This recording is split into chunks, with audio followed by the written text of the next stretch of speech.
Time now for some of the biggest trending stories you'll want to know today. There could be a bend in the Beckham family. I like that writing, by the way. We will tell you who is reportedly feuding and Disney pausing plans for its next live-action movie. Could it be due to the Snow White debacle?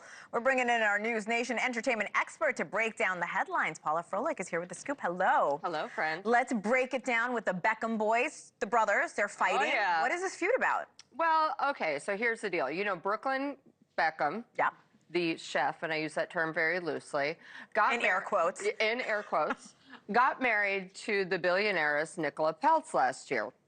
However, before he met Nicola, he dated a DJ and influencer named Kim Turnbull. Okay.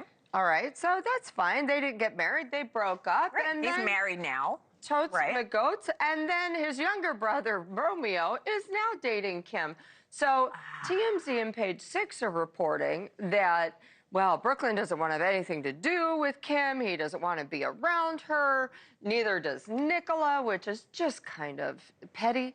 You know, and it got to the petty level where he didn't even show up at his dad's birthday party. He didn't, at 50th, it happened like because his ex-girlfriend was going to be there with his brother. Exactly. Okay. And then he didn't show up. He and Nicola did not show up at Victoria's fashion show. However, what these reports are leaving out is that Nicola Peltz and Victoria Beckham do not get along. So I think, you know, Nicola and Victoria had some issues. There was a big fight over her wedding dress. And because Victoria Beckham wanted to design it.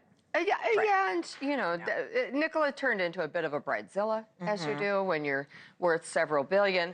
And, you know, I think there's still a lawsuit about her wedding going on. So, you know, it's just sad. It's like Romeo and Nicola Brooklyn and Nicola grow up, join the family, and who cares? And also, by the way, David and Victoria love Kim. They're like, you know what? She's a great girl. We're happy she's still in the family. Nobody wants their kids fighting. How are David and Victoria responding to their boys? I think they got to let it work out. You know, what are you going to do? Best advice, yeah. Guys, get along. And they can't because perhaps the girlfriend and the wife don't want to be in the same room, which is also like, grow up. You're married. It's great. Right. You know? Yeah. All right, let's move on. There was a lot of hearsay about a Tangled live-action movie. Apparently, it's been put on pause, possibly because of the Snow White debacle. What's going on?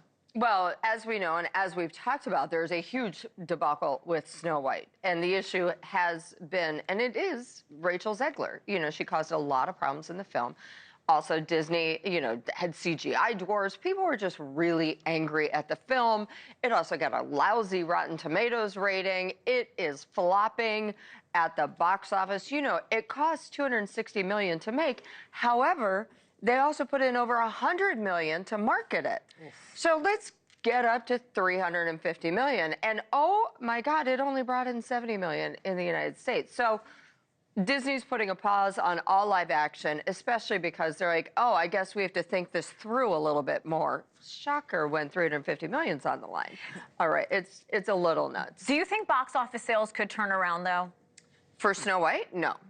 I think it's going to go to streaming, and they'll say they made money on streaming, but I don't think it's going to bring in any new customers, which is what they really rely on these movies doing.